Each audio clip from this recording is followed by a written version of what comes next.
કહેવાય છે ને કે લોહીના સંબંધો કરતાં ધર્મના સંબંધો ક્યારેક વધુ પવિત્ર હોય છે. જુઓ, મહીસાગરની આ આંખો ભીની કરી દે તેવી ઘટના.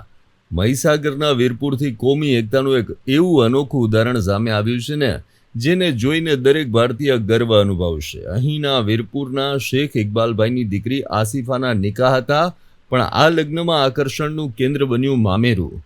લીમરવાડા ગામના દિગ્વિજયસિંહ રાઠોડે વર્ષોથી રાખડી બાંધતી પોતાની ધર્મની બહેન આસિફાને સગી બહેનની જેમ કન્યાદાન આપ્યું.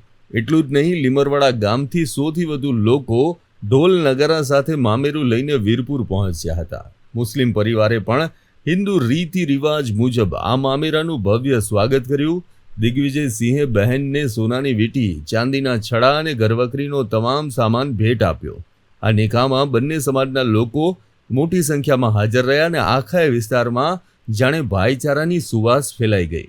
આ જ પ્રકારની તમામ અપડેટ જોવા માટે ન્યૂઝરૂમ ગુજરાતને લાઇક, શેર અને સબસ્ક્રાઇબ કરવાનું ભૂલતા નહીં.